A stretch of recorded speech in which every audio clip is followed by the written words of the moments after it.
Captain Shafiq সরাসরি গালি দিয়ে যে আমরা যে জায়গাটায় পারবো সেই জায়গাটায় তুই কেন দিলি না, তাহলে তুই এখনই ইউনিফর্ম খোল, এখনই আমাদের সামনে দিয়ে বের হয়ে যা বলে উনি শার্টের বাটন খোলা শুরু করে। সঙ্গে সঙ্গে সিনা ইবনে জামালি দৌড়ে আসে, উনি ছিলেন সিজিএস, দৌড়ে এসে তারপর বলে না না স্যার আপনি খুলবেন না, বেল্টও খুলে ফেলছে তখন, সেভ না করতে পারে, কারণ তখন অলরেডি আমাদের মধ্যে ছড়া পড়ছে, অনেককে মেরে ফেলছে, অনেকে এখনো আছে বেঁচে, কারণ তাদের সঙ্গে কমিউনিকেশনও হচ্ছে এবং আমাদের কানে এটাও এসছে যারা কমিউনিকেট করছে একটু পরে তাকে আর পাচ্ছি না। 25 তারিখ বেলা 12টার সময় থেকে আপনার কমান্ডোরা আপা প্যারাশুট পরে সিলেটের ওসমানী বিমানবন্দরে অপেক্ষা করছেন। 26 তারিখ বিকাল পর্যন্ত কোনো C-130 যায়নি, তারা এয়ারপোর্টে অপেক্ষা করছে প্যারাশুট পরে, এবং আমরা ওয়েট করছি বেলম্যান হ্যাঙ্গারে।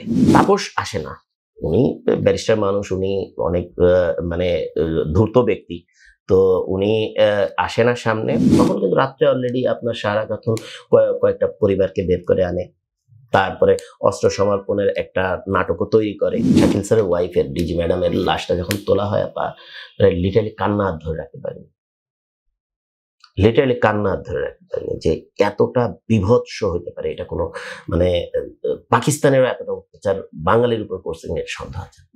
শাকিল স্যারের লাশটা এমন ভাবে ছিল, আপনি জাস্ট তামিল টাইগার নেতা ভেলুপিল্লাই প্রভাকরণের লাশ এর চাইতেও খুব বাজে অবস্থায় ছিল। মিস্টার রেজা, তারেক সিদ্দিকী আসার পর কি হলো? তার একটু পরেই দেখা যায় যে আপনার নানক, আজম, তারপরে আপনার আরো কয়েকজন যে রাজনৈতিক ব্যক্তি, তখন আমাদেরও মেইন কোশ্চেন থাকে এখানে রাজনৈতিক ব্যক্তিরা কেন?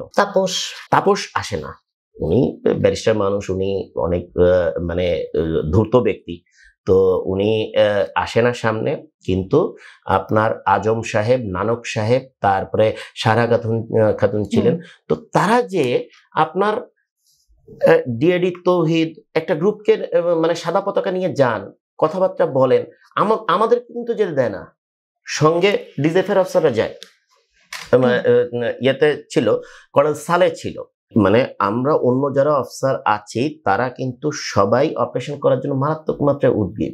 ওনরা একটা গাড়ি নিয়ে এসে সবাইকে পিছিয়ে দিয়ে ওনরা সাদা পতাকা নিয়ে যান, যাওয়ার পরে একটা গ্রুপকে নিয়ে আসেন, ডিএডি তৌহিদ, তারপরে আরো যারা যারা আছে তাদেরকে নিয়ে এসে তারপরে ঘটনা দেখছেন আপা যে মানে তাদেরকে বিডিআর এর ডিজি তৈরি করা হয়, তারপরে আরো অনেক তৈরি করা হয়। তো তখন একটা আমাদের মধ্যে একটা ছড়া পড়ে, তাপসকে নাকি বিডিআর ডিজি বানানো হবে, এই ধরনের একটা আমাদের মধ্যে ছড়ে পড়ে। তখন মানে পরবর্তীতে দেখলাম যে না, ডিএডি তৌহিদকে মানে ডিজি তৈরি করা হয়, ডিজি বানানো হয়, তারপর তাদেরকে যমুনাতে নিয়ে যাওয়া হয়, যমুনাতে নিয়ে তাদেরকে শেরাটন থেকে খাবার এনে খাওয়ানো হচ্ছে। তো এই জিনিসটা তখন আসলে নেয়ার মতো কোনো প্রকার কোনো আমাদের ছিল না। ক্যান্টনমেন্টে ফেরত আসি আপা যে আমরা ক্যান্টনমেন্টে ফেরত আসি আপা 7টার দিকে, তখন আমরা আর্মি হেডকোয়ার্টারের সামনে জড়ো হই, আমরা মইনু আহমেদের সঙ্গে কথা বলতে চাই। তো এতটাই ক্ষিপ্ত ছিল তখন মইনু আহমেদ আসলে দেখা করতে চায় না। এরপরে একটা পর্যায়ে আমরা যখন প্রচন্ড ফিউরিয়াস হয়ে যাই, তখন যে মইনু আহমেদ আপনার মানে আর্মি হেডকোয়ার্টারে, এখন যেটা ওই যে পুরাতন আর্মি হেডকোয়ার্টার, ওইখানে অগ্রযাত্রা বিল্ডিং বলে, ওইখানে আপনার মানে বেছে বেছে অফিসারদেরকে নেয় যারা মানে খুব ক্যাচাল করবে বা করবে, ওইখানে নেয় এবং তাদের সঙ্গে আমরা অনেকে ঢুকতে পারি না। তখন যে আপনার ক্যাপ্টেন শফিক সে ঢোকে, তারপরে আমাদের অনেকেই ওইখানে ছিল। ওইখানে যাওয়ার পরে এখানে ক্যাপ্টেন ফুয়াদও ছিল, ক্যাপ্টেন রাজীব ছিল, আমি ছিলাম, তারপরে আপনার এই ক্যাপ্টেন শফিক যে গেটে চলে গিয়েছিল। আচ্ছা, তো কারণ আর্মি চিফ যে বসবে, সবার সঙ্গে কথা বলবে, অ্যাড্রেস করবে, এটা ছড়া যায় আমাদের মধ্যে, তো আমরা অনেকেই সব জায়গা থেকে চলে আসে সবাই। 25 তারিখ রাত্রে অগ্রযাত্রা বিল্ডিং এ ওইখান থেকে বেছে বেছে ঢুকানো হয়। ওইখানে আমাদেরকে ঢুকতে দিল না, যারা সিনিয়র বেশ কিছু অফিসার ছিল, তো তারা বলে এবং তারা বের হয়ে এসে আমাদেরকে জানায় না অ্যাকশনের ব্যবস্থা করা হচ্ছে, কারণ এক্ষেত্রে আসলে প্রাইম মিনিস্টারের তরফ থেকে এখনো পর্যন্ত কোনো অ্যাকশন আসেনি, মানে নির্দেশ আসেনি, কেন ব্রিগেডিয়ার হাকিম গেল না, এই ধরনের অনেক ধরনের চলতে থাকে। তখন বলে না ঠিক আছে, আমরা এটার ব্যবস্থা নিব। তো এরপরে হয় কি আপা, একটা পর্যায়ে আমরা জোর করে ঢুকি অগ্রযাত্রা বিল্ডিং, একটা পর্যায়ে আমরা জোর করে ঢুকি, তখন যে আপনার বিস্তারিত ক্যাপ্টেন শফিক, আপনি দেখেন যে মানে মইনুল আহমেদ বলছে যে ক্যাপ্টেন শফিক তাকে কোশ্চেন করছিল, আদতে সে কোনো কোশ্চেন করেনি। ক্যাপ্টেন শফিক সরাসরি গালি দিয়ে যে আমরা যে জায়গাটায় পারবো সেই জায়গাটায় তুই কেন দিলি না, তাহলে তুই এখনই ইউনিফর্ম খোল, এখনই আমাদের সামনে দিয়ে বের হয়ে যা।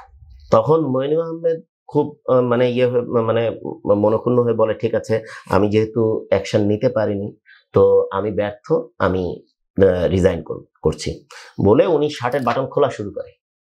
সঙ্গে সঙ্গে সিনা ইবনে জামালি দৌড়ে আসে, উনি ছিলেন সিজিএস, দৌড়ে এসে তারপর বলে না না স্যার আপনি খুলবেন না, বেল্টও খুলে ফেলছে।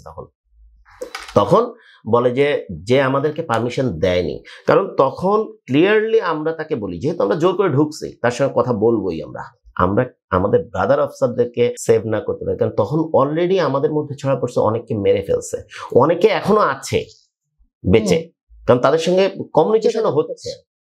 এবং আমাদের কানে এটাও এসছে যারা কমিউনিকেট করছে একটু পরে তাকে আর পাচ্ছি না। আমার কোর্সমেট মাঝার ছিল, মানে সবচাইতে ব্যাপার যে আমার সবচাইতে মানে ক্লোজ ফ্রেন্ড, যে আমরা মানে ও কুমিল্লা ক্যাডেট কলেজের যদিও, তো মাঝারের সঙ্গে কমিউনিকেট মানে লাস্ট ইয়ার পরে অর্থাৎ 10টার পরে আর কোনো কমিউনিকেশন হয়নি, 10:30 পরে আর কোনো কমিউনিকেশন হয়নি।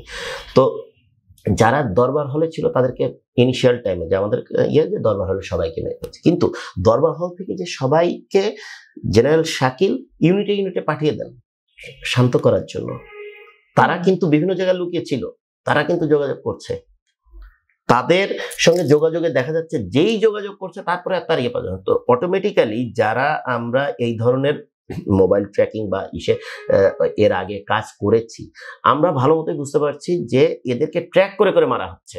আচ্ছা, এখানে যখন আপনার অগ্রযাত্রা বিল্ডিং এ যখন সেনাপ্রধানকে সিনা ইবনে জামালি এসে ঠেকান যে না স্যার আপনি খুলবেন না, আপনি সিদ্ধান্ত নিতে পারেননি, এই আমরা অপারেশন করব, এটার প্রতিশোধ নিব। তো তখন যে মানে অফিসারকে উনি অনেক আবেগঘন কথায় শান্ত করার চেষ্টা করে এবং তারপর বলে ঠিক আছে আমরা এটার ব্যবস্থা নিব, আমরা আগামীকাল সকালে, যেহেতু এই পর্যন্ত কোনো কিছু হয়নি, আগামীকাল সকালে। তখন কিন্তু রাত্রে অলরেডি আপনার সারা খাতুন কয়েকটা পরিবারকে বের করে আনে, তারপরে অস্ত্র সমর্পণের একটা নাটকও তৈরি করে। পরের দিন সকাল আমাদের যে কোনো জায়গায় আপনার ধরেন কোনো অপারেশনের জন্য স্পেশাল ফোর্সকে, কমান্ডো ব্যাটালিয়নকে যখন টাইম দেওয়া হয় তাদের জন্য আপনার C-130 চলে যায় কমান্ডো একটা কোম্পানি আসার জন্য। ওই 25 তারিখ বেলা 12টার সময় থেকে আপনার কমান্ডোরা প্যারাশুট পরে সিলেটের ওসমানী বিমানবন্দরে অপেক্ষা করছেন। 26 তারিখ বিকাল পর্যন্ত কোনো C-130 যায়নি, তারা এয়ারপোর্টে অপেক্ষা করছে প্যারাশুট পরে, এবং আমরা ওয়েট করছি বেলমেন হ্যাঙ্গারে 13 এমপির যাওয়ার জন্য। 26 তারিখ দুপুরের দিকে খবর আসে যে আমার কোর্সমেটের লাশ কামরাঙ্গীরচর থেকে ভেসে উঠছেন, জাহিদ স্যারের লাশও। তো আমি যাই, মাঝারের বড় ভাই ছিলেন হায়দার স্যার, মেজর হায়দার, আমি তার এবং অন্যান্য আরো কিছু লোকজন নিয়ে আমরা লাশ নিয়ে আসি। চোখ একটা তুলে ফেলছে, জিহ্বা কেটে ফেলছে, এতটা জঘন্য। যখন মানে বিকালের দিকে সঙ্গে সঙ্গে মানে লাশ গোসল করে বিকালের দিকে পুলিশ জানাজার জন্য নেওয়া হয়, যেহেতু সে আইজিপি মেয়ের জামাই ছিল নূর মোহাম্মদ সাহেবের, তার চোখটা আমরা ঢেকে দিই যাতে এটা না দেখা যায়। এরপর 26 তারিখে মানে প্রচন্ড মাত্রায় যখন হয় যে মানে কেন আমাদেরকে এখনো দিচ্ছে না অপারেশন, তখন আমরা প্রাইম মিনিস্টারের সঙ্গে কথা বলতে চাই। আমরা দেখছি যে সারা খাতুন যে বিডিআর কে প্যাসিফাই করার চেষ্টা করছে, বিভিন্ন খাবার দাবার দিচ্ছে, তাদেরকে বাবা বলে মানে সম্বোধন করছে। আর আমাদের প্রতিরক্ষা মন্ত্রী তো আমাদের মা, সুতরাং প্রতিরক্ষা মন্ত্রী আমাদের মা, মাঝখানে কেন আসতেছে না? মইনুল আহমেদ সাহেবকে ওই দিন প্রচন্ড প্রেসার দেওয়া হয়, অফিসাররা যে প্রচন্ড মাত্রায় ক্ষেপে আছে এইভাবে করে তাকে বলা হয়, উনি যে যমুনাতে বসে থাকেন কোনো প্রকার কোনো সিদ্ধান্ত আনেন না, উনি রাত্রে 8টা পর্যন্ত যমুনাতে বসে থাকেন। রাত্রে 10টার সময় যখন আসে তখন যে অফিসাররা লিটারালি তার উপরে এত ক্ষিপ্ত, ওই দিন সেনাকুঞ্জে বসেন, লিটারালি অফিসাররা উনি এসছেন প্রাইম মিনিস্টারের সিদ্ধান্ত জানানোর জন্য এবং শান্ত করানোর জন্য। তখন যে লিটারালি মাথায় আর কারো কাজ করে না, অনেকেই জুতা খুলে মানে ফেলে যে না, মানে কোনোভাবেই ইদার প্রাইম মিনিস্টার আমাদের সঙ্গে এসে কথা বলবেন, অর এলস এখনই মইনুল আহমেদ বের হয়ে যাবেন। যে তখন আর লিটারালি কোনো ডিসিপ্লিনের মধ্যে ছিল না, সবাই প্রচন্ড মাত্রায় ক্ষিপ্ত হয়ে যায়। তো এরপরে আপনার যখন মানে উনি কোনোভাবেই শান্ত করতে পারেন না, তখন ওইখান থেকে তিনি ফোন দেন যে ম্যাডাম আমার দ্বারা কোনোভাবেই শান্ত করা সম্ভব না, আপনাকে এসে কথা বলতে হবে। এই জিনিসটা যখন আপনার হচ্ছে, পরবর্তীতে আর্মিকে ঢোকার পারমিশন দেন 27 তারিখ সকাল, 26 তারিখ রাত্রে হয় যে না আমরা আর্মি অপারেশনে যাবে 26 তারিখ সকাল, 26 তারিখ বিকালের দিকে। তখন তো আলটিমেটলি তখনও পর্যন্ত আসলে আপা যে আমাদের মধ্যে এতটা ক্ষোভ কাজ করছে, কারণ কারোর সঙ্গে আর তখন যোগাযোগ হচ্ছে না। 27 তারিখে আর কারোর সঙ্গে কোনো যোগাযোগ করতে পারছি না। তো এরপর যখন ঢোকে, বিশ্বাস করবেন না আপা, যখন মানে গণকবরগুলো পাওয়া হচ্ছে, তখন আমরা মানে র্যাবও ঢুকেছে, জামান স্যারও ঢুকেছিলেন র্যাব 2 থেকে, আমরা কমান্ডোরা ঢুকি আপা। তো বিভিন্ন জায়গাতে লাশ তুলছে, মানে তখন খুব হৃদয় বিদারক দৃশ্য। এটা মানে কোনোভাবেই মানে সহ্য করার মতো না। বিভিন্ন জায়গা থেকে লাশ তুলে এনে রাখছে। ডিজি ম্যাডাম শাকিল স্যারের লাশ, মানে শাকিল স্যারের ওয়াইফের ডিজি ম্যাডামের লাশটা যখন তোলা হয় আপা, লিটারালি কান্না ধরে রাখতে পারিনি, যে এতটা বিভৎস হইতে পারে। এটা কোনো মানে পাকিস্তানেরও এতটা অত্যাচার বাঙালির উপর করছে এর সন্দেহ আছে। কিরকম ছিল মানে অনেস্টলি আপা, এটা দেখার মতো কোনো অবস্থা, ধরেন পেঁচানো ছিল দরবার হলে পর্দা দিয়ে, এবং মানে এই মাত্রায় টর্চার করা হয়েছে যেটা কল্পনাতেও আনা সম্ভব না, যেটা আমি আসলে এই পর্যায়ে আজকে মানে রাকিন বড় হয়েছে, রাকিনকে পর্যন্ত লাশটা দেখতে দেওয়া হয় না, যে দেখলেও সহ্য করতে পারবে না।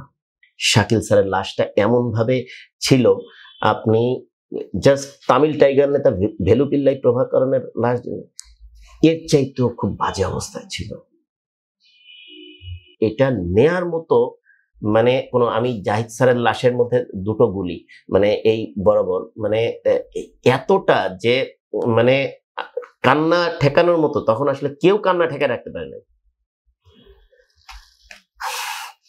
আমরা তখন ইয়েকে মানে মইনুল আহমেদের উপরে যখন প্রচন্ড প্রেশার, কোনোভাবেই যখন আর অফিসাররা মানে শান্ত হচ্ছে না, তখন 1 মার্চ ফেব্রুয়ারি, এই কয়েকদিন প্রাইম মিনিস্টার আসেননি। 1 মার্চ উনি আসলেন, এর মধ্যে সবার লাশ বের করা হয়েছে আপনার। মির্জা তানভীরের লাশ তখনও পাওয়া যায়নি।